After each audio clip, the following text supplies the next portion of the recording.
nous voyons que l'Église est souvent comparée à une maison bien organisée, dans laquelle il y a un père de famille. Voilà. Et la mère de famille aussi, bien entendu. Il y a des enfants de tous âges, des jeunes gens, des petits-enfants. La Bible ne dit-elle pas que nous sommes gens de la maison de Dieu? Et dans cette maison, en tout cas, c'est le souhait du Seigneur qu'il y ait des pères spirituels ou des mères. Et dans cette maison spirituelle, il y a des jeunes gens qui savent mener combat et gagner des combats. Il y a aussi des petits-enfants, des jeunes convertis que nous devons accompagner. L'Église est aussi comparée à un corps dans lequel il y a plusieurs membres. Et chaque membre a une fonction particulière. Les yeux, c'est pour voir, les oreilles, c'est pour entendre, les pieds, c'est pour marcher, etc. L'Église est souvent aussi comparée dans la Bible à une armée qui a vocation à combattre. Et la Bible nous parle aussi du bon combat de la foi. Je disais que l'Église a vocation pour combattre. Tantôt mener un combat défensif, mais surtout un combat offensif. Quelqu'un a dit que la meilleure défense, c'est l'attaque. Voilà. Et nous allons nous arrêter, bien-aimés, pendant quelques instants, sur l'Église combattante. C'est ce qui nous intéresse, c'est ce qui va nous intéresser ce matin. L'Église combattante. Bien-aimés,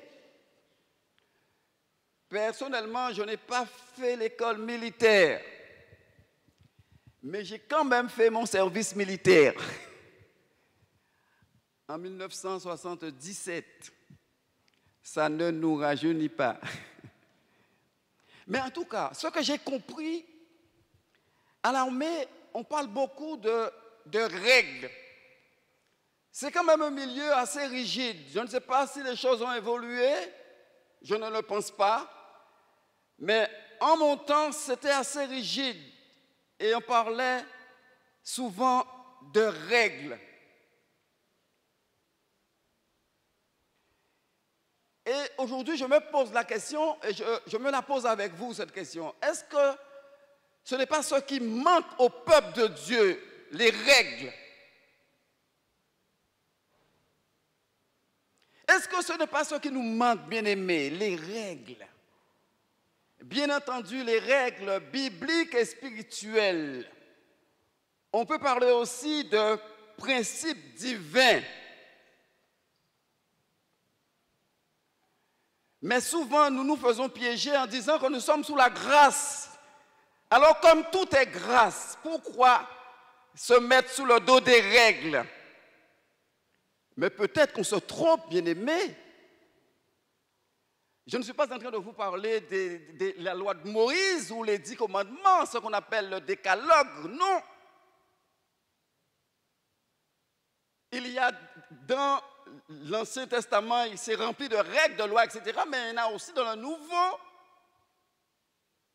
des principes divins qui nous permettent de réussir et de réjouir le cœur de Dieu. Nous allons prendre quelques exemples. Et je vais demander à mon frère, mon binôme de ce matin, de me projeter 2 Timothée chapitre 2, verset 5. Si tu peux anticiper, cela m'arrangerait. 2 Timothée chapitre 2 et le verset 5, nous lisons ceci. Tu as pris du retard. 2 Timothée, chapitre 2 et le verset 5. C'est bon? Voilà. Un petit peu avant. Si tu peux anticiper, comme tu as déjà le verset, pour aller plus vite. Le verset un petit peu avant. Souffre avec moi comme un bon soldat de Jésus-Christ.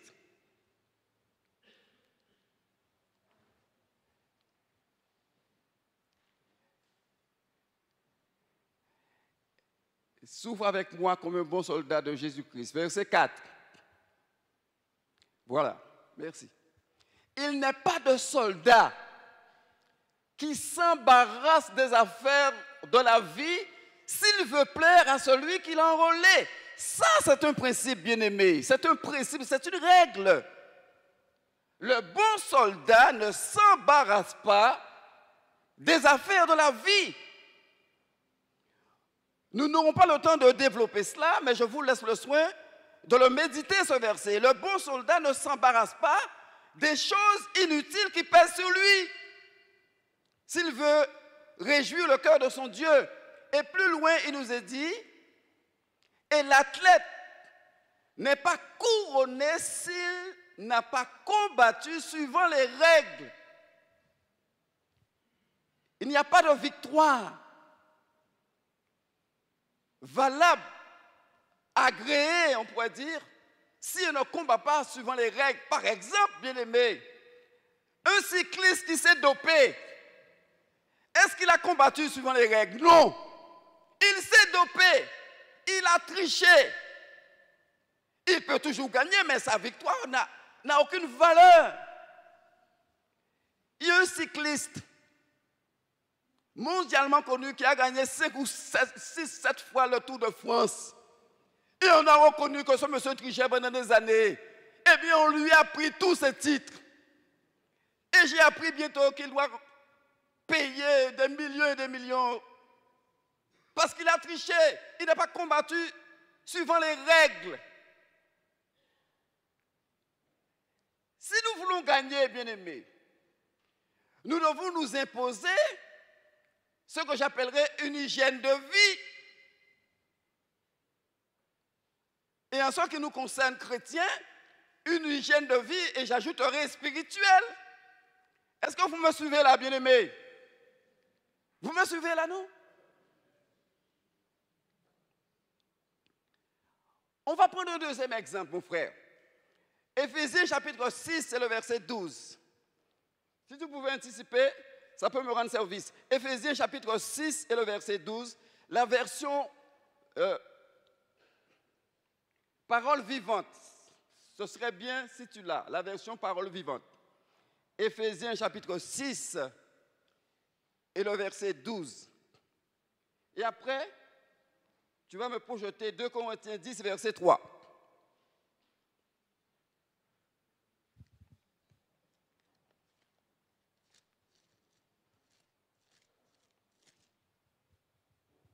Voilà, je te remercie.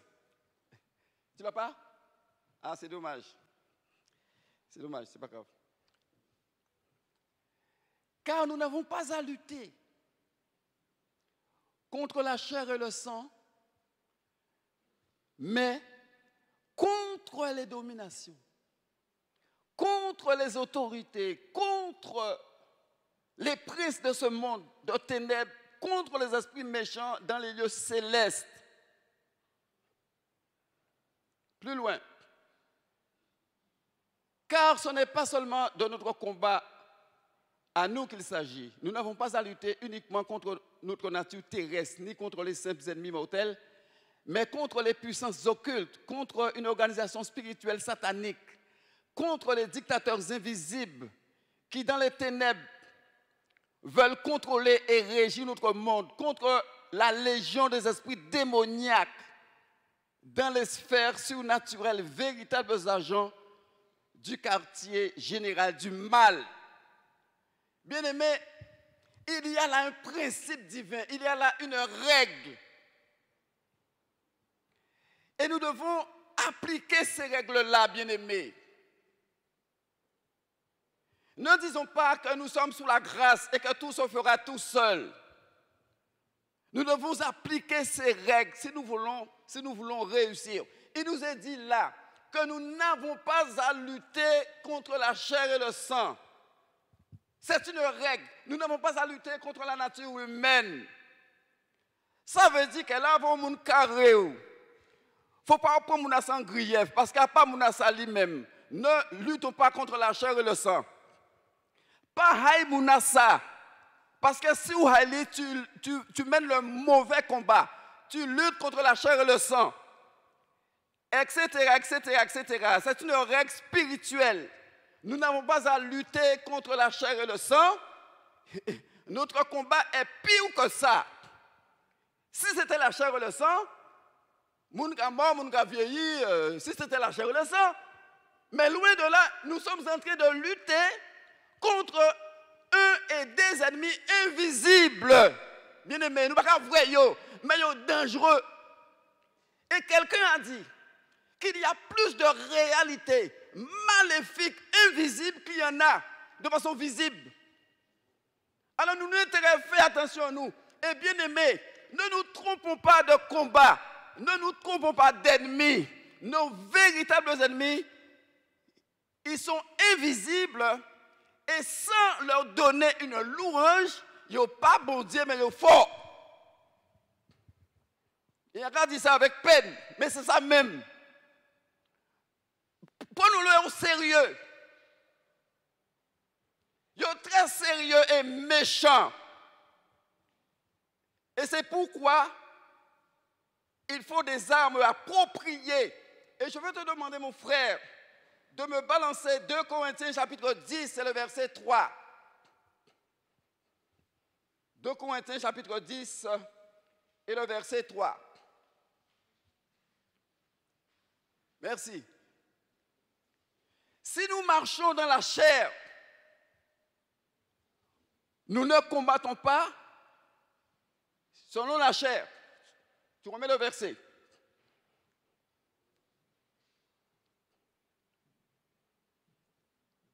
Sans doute, nous sommes sur la terre. Nos vies ressemblent à celles de tous les hommes. Mais nous ne luttons pas à la manière du monde et notre combat est différent de le leur. Voilà ce que je disais, bien-aimé. Voilà. C'est clair. Sans doute, nous sommes sur la terre. Et nous sommes dans la chair, c'est vrai. Mais nous ne combattons pas selon la chair. Nos vies ressemblent à celles de tous les hommes. À ce niveau-là, il n'y a pas de différence.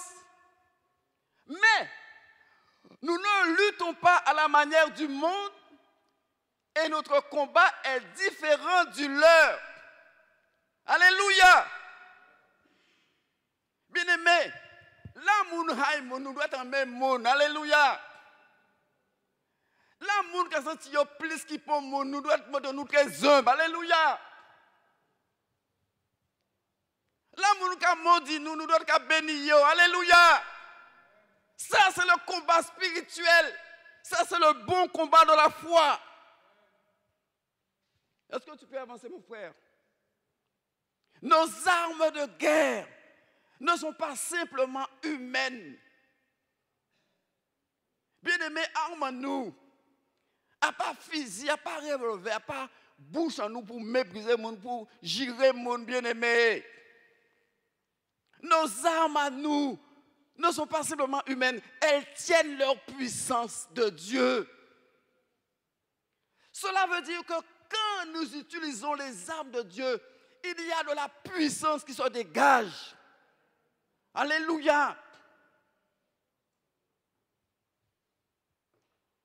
Il les rend capables de détruire les bastions dans lesquels les hommes se barricadent contre lui.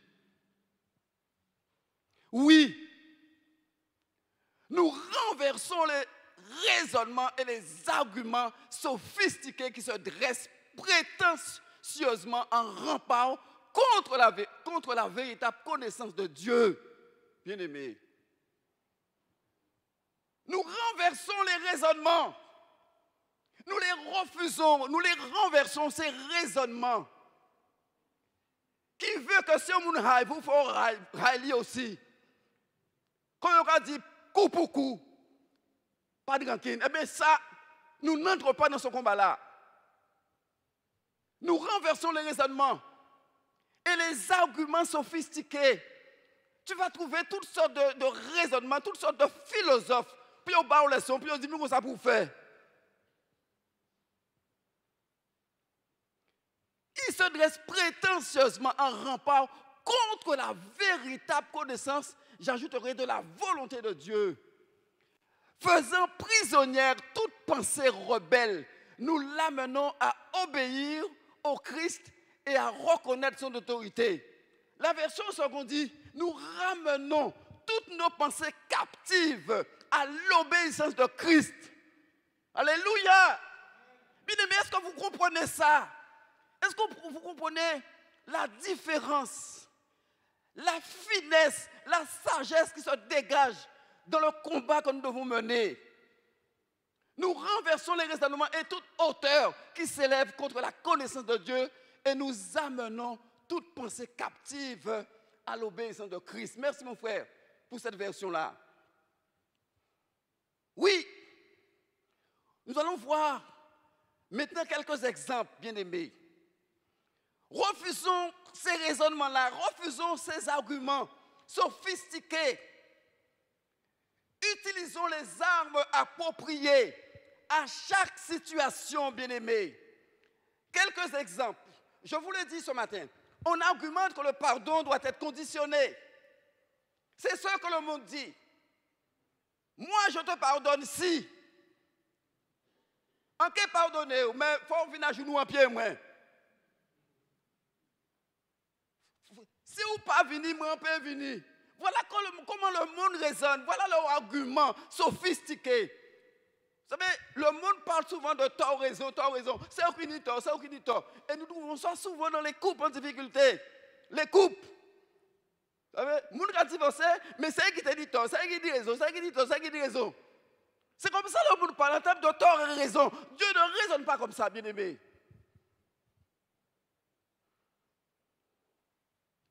On argumente que le pardon doit être conditionné. Je te pardonne si. Mais vous savez ce que Matthieu dit? Matthieu chapitre 5, verset 23. Lisons ce que dit Matthieu chapitre 5 et le verset 23. Si donc tu présentes ton offrande à l'autel et que là tu te souviens que ton frère a quelque chose contre toi, laisse là ton offrande devant l'autel et va d'abord te réconcilier avec ton frère. Viens, présente ton offrande. Vous vous rendez compte? Il a quelque chose contre toi. Peut-être ou pas même savent. Il a quelque chose contre toi. D'accord? Eh bien, la Bible a dit, va te réconcilier avec ton frère. Fais le premier pas, vas-y. Fais bien dire qui bite. Il faut parler pour moi, il faut nous parler. On parle pas de monde comme ça, etc. Bien aimé. C'est vrai que le domaine du pardon, c'est un domaine un peu complexe. Mais réalisons, bien aimé, avant toute chose, un pardon, c'est une décision. C'est vrai que sur le plan purement humain, parce qu'il ne faut pas oublier que nous sommes dans un corps, nous sommes dans la chair, toujours. Et quand on est offensé, c'est vrai qu'on veut le faire, mais ce n'est pas toujours évident. Parce que la chose, la carte descend dans toutes les entrailles. Mais c'est avant tout une décision et au cas confier ça à bon Dieu, et bon Dieu qui prend ça en main. Et Dieu, dans les temps et les circonstances, il a créé tant de circonstances pour réconciliation faite. Alléluia.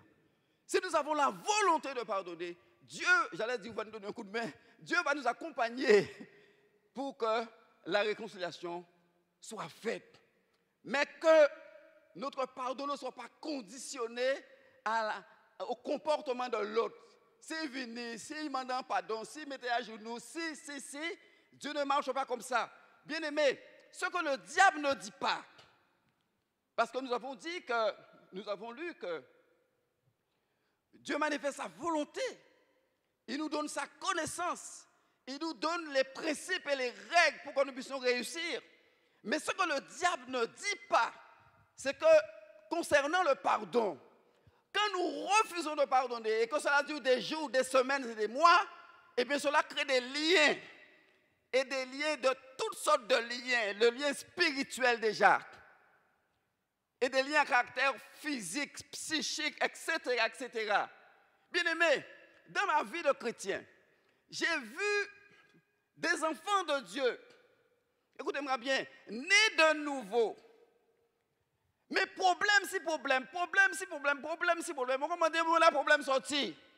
Et quand on discute avec eux, quand il y a ce qu'on appelle la cure d'âme, c'est-à-dire on entre un petit peu avec l'accord de la personne et sa bonne volonté pour connaître un petit peu. Et nous qu'à réaliser, bien aimé, que nous pardonnons, qui t'est fait à tel année, là, pas sorti, qui fait que la personne est convertie, mais il ne peut pas épanouir, il ne peut pas grandir spirituellement. Il peut devenir spirituellement chétif, parce que nous avons un problème de pardon qui n'est pas réglé. Et je ne parle pas de la raison peut être valable. Un viol, un inceste, une injustice, etc. Mais le problème, c'est que le problème n'est pas réglé. Donc ça crée des liens, mais le diable ne dit pas ça. Alors vous, tu es là, empêchez pardonner, on ne peut pas pardonner, laissez-moi arrêter, etc. Mais on lie, et au cas où fait, vous vous rendez compte?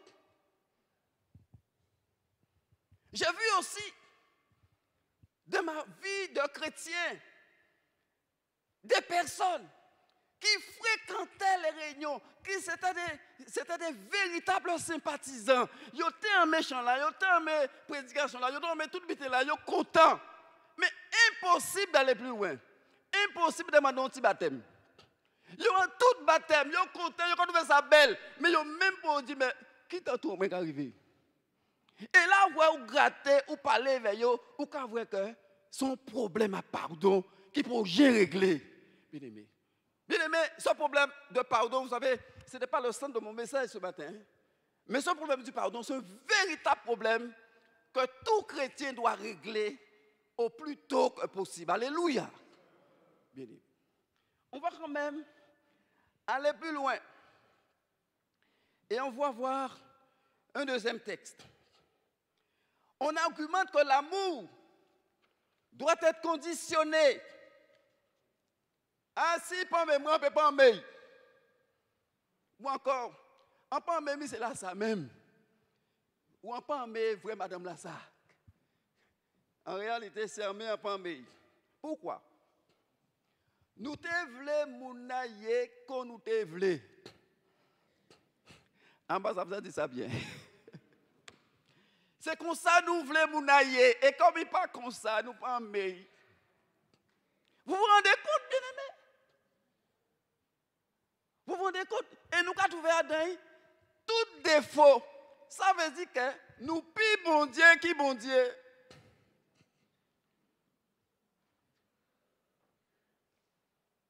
Vous savez pourquoi je dis ça? Nous pis bon Dieu qui bon Dieu. Pendant qu'on carré, bon Dieu a regardé un bon regard d'amour. Vous savez ce que la Bible dit? La Bible dit que Dieu a tant aimé le monde. Dieu, il y a une version qui dit, Dieu a tellement aimé le monde, qu'est-ce qu'il a fait? Il a donné. Alors, Mouna ou Haïla, gagne ça, bon Dieu fait pour lui. Alors, continuez Haïli. Bien aimé, aimons les gens. Aimons les gens, Jean Yoye, bien aimé. Vous savez ce que la Bible dit? Dieu n'aime pas le péché, mais Dieu aime l'homme. Le pécheur. Ne conditionnons pas l'amour. Ça, c'est un raisonnement sophistiqué. C'est un argument qui vient du diable. Que pour moi, il faut aimer moi, il faut être belle, il faut être agréable, il faut être habillé comme ça, il faut être parler comme ça, il faut être telle classe sociale, moi, mais bien aimé, vous vous rendez compte comment on peut mener des mauvais combats, des combats qui nous amènent à l'échec. Bien aimé. Dieu nous dit, bénissez. Non, maudissez pas. Alors là, ce n'est pas si simple que ça. On monde qui béni, On moun ka maudit, le bon combat vle que ou pas maudit mouna. On moun ka maudit, hein, mais le bon combat vle que mouna ça ou béni. J'avoue que c'est pas facile. Faut pas nous plus bon Dieu qui bon Dieu. J'avoue que c'est pas facile. Béni au monde ka maudire, ce n'est pas quelque chose de facile. Mais qu'est-ce qu'on fait dans des cas comme ça? On remet cette situation entre les mains du Seigneur. Le Seigneur est incontournable, mais c'est une règle que nous ne pouvons pas écarter. Bénissez et ne maudissez pas. Maintenant, bien-aimés, et nous ne sommes pas, on va finir tout à l'heure. Maintenant, il faut se protéger. Parce que je vous ai dit, le combat est offensif, mais il est aussi défensif, ce combat-là. Il faut se protéger quand même, bien-aimé. Lorsque tu sais que des paroles de malédiction ont été proférées à ton encontre, en d'autres termes, moun ka parle d'elle, et ça, je ka dit là, pas bon bitin, c'est maudit ou ka maudit ou bien-aimé. En bon chrétien, est-ce que nous allons être naïfs ou oisifs? Non. Alléluia. Parce que bon Dieu, ben, nous, tu bien connaissance quand même. Nous, sommes là depuis quelque temps, nous pouvons quand même dire Alléluia pour tout bitin. On nous maudit. Nous savons quand on a dit débuter, si nous peut-être faire prier si nous bien-aimés. Est-ce qu'on va rester comme ça, comme si de rien n'était? Non. Il y a des principes, et je reviens aux règles. Il y a des règles spirituelles pour combattre ce genre de choses. Et disant cela, ce n'est pas combattre les gens, parce que nous n'avons pas à lutter contre la chair et le sang, mais contre toute une organisation satanique. Alors, la Bible nous a donné des versets clés, des versets bibliques que nous connaissons déjà. Tu vas me projeter, mon frère, Ésaïe chapitre 55 et le verset 17. La Bible nous parle de la foi qui vient du cœur et de la confession qui vient de la bouche. Il faut croire à ce que Dieu dit, je crois Dieu et je confesse ce qu'il dit. Et là encore, c'est un principe. Donc, Ésaïe chapitre 55, verset 17, toute arme, 54, oui, merci, c'est bien ça. 54, verset 17, c'est bien ça. Toute arme forgée contre toi sera sans effet, bien-aimé. Moun peut monter un complot, moun peut être un piège, moun peut porter mon pour pas travailler, moun peut porter mon pour ni problème, en foyer, etc. Dieu dit, toute arme forgée contre toi sera sans effet. Alléluia. Mais ça, il faut le confesser. Il faut dire ça. Il faut dire ça, il faut dire à haute voix. Et toute langue qui s'élève contre toi en justice, tu la condamneras. Alléluia. Seigneur, on a dit ça sur moi. C'est faux, c'est un mensonge. Peu importe cette personne, je la mets de côté, mais je détruis cette parole au nom de Jésus-Christ. Parce que tu as dit que toute langue qui s'élève en justice contre moi, eh bien je condamne, non pas la personne, mais cette parole.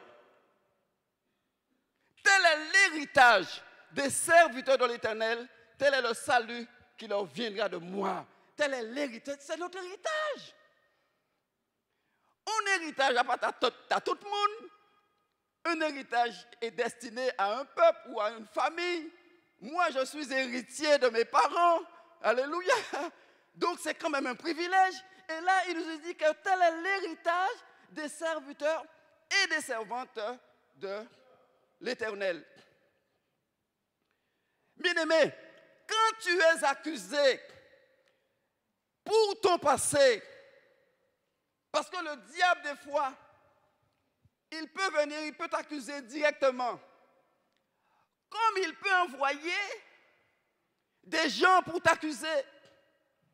Et quelquefois même, je le dis avec tristesse, des gens très proches qui t'accusent sur ton passé. Il y a un serviteur de Dieu qui disait, un homme de Dieu, missionnaire, il disait qu'il est entré dans un jeûne et prière. Et il avait tellement besoin de se retrouver dans la communion avec son Dieu qu'il est parti sans sa Bible. Et il s'est retiré avec son Dieu. Et il a commencé son jeûne. Et il disait en pleine nuit, un esprit d'accusation tombé assis. Le diable a délégué un de ses démons d'accusation pour accuser. Mais c'est là converti depuis des années et des années. Satan a rappelé le péché qu'il a fait là, des gens qui mais où fait ça, pas oublier où fait ça, pas oublier ça, mis ça. Vous savez, cela dit, mais cela dit, heureusement, verset là, ça, je vais vous le dire tout à l'heure, 2 Corinthiens 5, verset 17. Tu peux le projeter. Heureusement, il connaître verset là, ça. C'est pourquoi je vous invite, bien-aimés, à connaître votre Bible. Vous n'allez pas pouvoir connaître tous les versets bibliques, mais il y a des versets clés que vous devez connaître, surtout des versets qui ont trait au combat et au combat spirituel. Et le verset dit, si quelqu'un est en Christ, il est une nouvelle créature, les choses anciennes sont passées et toutes choses sont devenues nouvelles. Bien-aimés, nous ne sommes pas là pour prendre coup, bien-aimés. Nous sommes les enfants de Dieu, nous sommes sauvés. Que personne ne vienne nous accuser sur notre passé. On n'est pas là pour subir les assauts du diable. Quelquefois, c'est Monica, vous voyez, pour déstabiliser nous, bien-aimés. Il faut nous sortir ce arme-là, ça. Et vous comprenez bien que ce n'est pas contre la personne qui vient nous dire, tu as fait ça, rappelle-toi. Ce n'est pas contre cette personne, c'est le diable et les démons qui sont derrière une personne pour nous faire du mal. Et même si, en tant que chrétiens, aujourd'hui, nous péchons, et nous l'avons vu ce matin avec mon frère Sita, en tant que chrétiens, attention, ce n'est pas parce que nous sommes chrétiens et que nous ne péchons pas. De toute façon, nous l'expérimentons tous les jours. Oui, c'est Salomon qui disait qu'il n'y a pas d'homme qui ne pêche. Tout le monde pêche, même en tant que chrétien, oui. Eh bien, quand nous péchons, que le diable ne vienne pas nous accuser, parce que la Bible dit, attention, que le diable ne nous accuse pas si nous faisons ce qu'il y a à faire, si nous menons le bon combat. Eh bien, quand dit le bon combat, si tu as péché, si tu confesses tes péchés, le Seigneur, il est juste, voilà, pour te pardonner et te purifier de toute iniquité. Alléluia. Oui. Alors, quand tu es attaqué par cet esprit d'accusation, à ce moment-là, Ésaïe, chapitre 54, verset 17. Je suis sur la fin. Bien-aimés, il y a tellement d'exemples. Cela ne vous est jamais arrivé que vous avez un sentiment de mort? Oui, ça peut arriver des fois. On pense à la mort un peu plus que d'habitude. Et on sent aucun mort. Surtout sous nos petits problèmes, eh bien, je ne vois aucun mort. Parce que monsieur Satan vient, et j'ai qu'à faire comprendre qu'il y a mort, j'ai qu'à faire comprendre, j'ai qu'à habiter, j'ai qu'à mal dormir, un sentiment de mort. Alors, est-ce qu'on va laisser ça passer, les jours passent, eh bien, bon, on laisse ça passer. Non, bien aimé, il y a un combat spirituel à mener. Et la Bible nous dit dans le psaume 118, verset 17, « Non, je ne mourrai pas, je vivrai et je raconterai les œuvres de l'Éternel. » Alléluia. Non, je ne mourrai pas. Et j'ajouterai, je te chasse, esprit de mort, je te chasse, esprit de mort. Alléluia. Bien-aimés, nous ne pouvons pas, je me répète, rester naïfs. Notre sœur disait ce matin,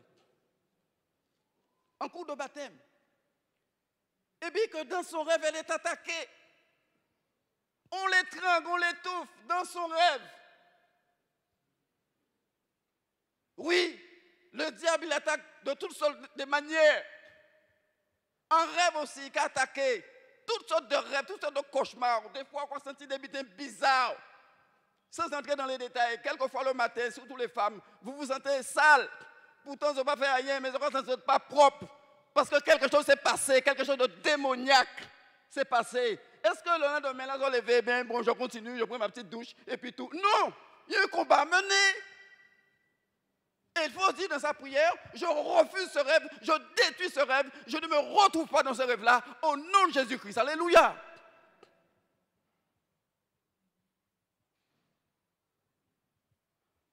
Je ne mourrai pas. Je ne mourrai pas, je te chasse, esprit de mort. Je ne mourrai pas. Je n'ai pas encore fini. Et je continuerai à raconter les œuvres de l'Éternel. Et comme a dit ma sœur, chaque chose en son temps. Oui, chaque chose en son temps.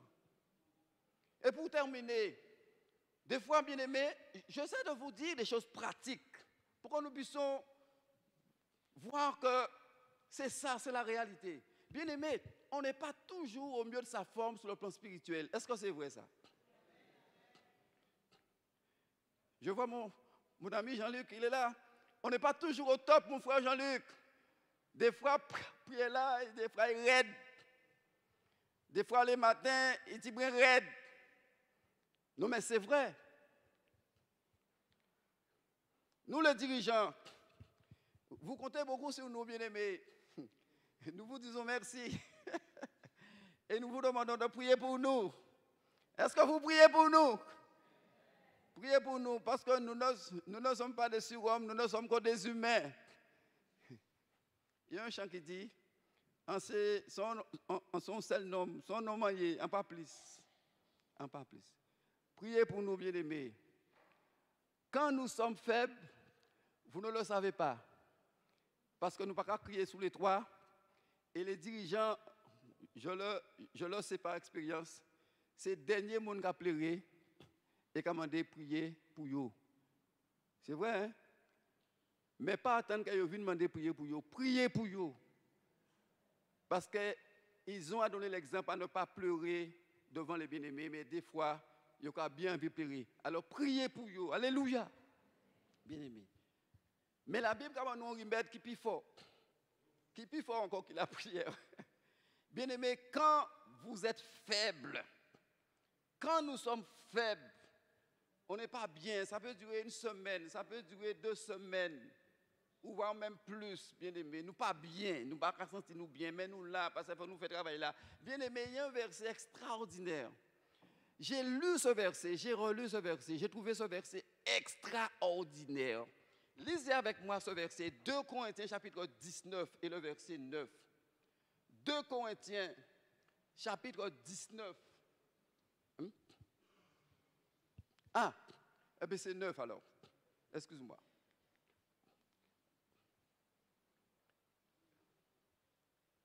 Ou encore 10. Tu veux? C'est bon? 2 Corinthiens, ça me dit, quand je suis faible, c'est alors que je suis fort. Mon frère Sita, est-ce que tu l'as trouvé ce verset? 2 Corinthiens 10, je crois que c'est 10, hein? 12, 10. Merci mon frère. 2 Corinthiens 12, verset 10. Et nous allons terminer par là. 2 Corinthiens 12, verset 10. C'est pourquoi, merci mon frère, je me plais dans la faiblesse. Vous vous rendez compte? Il dit, je me plais dans la faiblesse. Adam faiblesse, nous qu'a plairé. Mais le frère Paul dit, je me plais dans les faiblesses, dans les outrages, dans les calamités, dans les persécutions, dans les détresses, pour Christ. Il veut dire, l'apôtre, j'essaie de décortiquer ce qu'il veut dire, l'apôtre Paul. Mais pourquoi il dit, je me plais dans les faiblesses, il a plaisir qui a dans vie bitin. Mais on va dire, mais pourquoi il a dit ça? Eh bien, s'il fallait l'interroger, il te dit, mais tout ça, c'est bon signe, ça. Ça, c'est bon signe. Parce qu'il a dit comme ça, car quand je suis faible, c'est alors que je suis fort. Ça veut dire que tout faible là, en son danger, c'est là en son danger pour Satan. Vous vous rendez compte, bien aimé? Tout faible là, en son danger pour Satan, c'est alors que je suis fort. Continue mon frère. C'est bon. C'était bon. C'est alors que je suis fort. Il dit, mais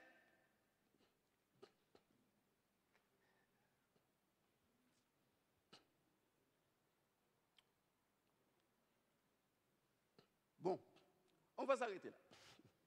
Il y a plus à dire, mais on va s'arrêter là. Quand je suis faible, c'est alors que je suis fort. Dans un autre verset, il dit, la puissance de Dieu se réalise dans ma faiblesse. La puissance de Dieu se réalise dans ma faiblesse.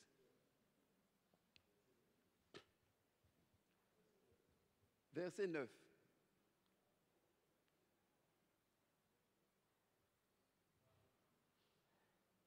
Ma grâce te suffit, c'est Dieu qui dit à Paul, et car ma puissance s'accomplit dans la faiblesse.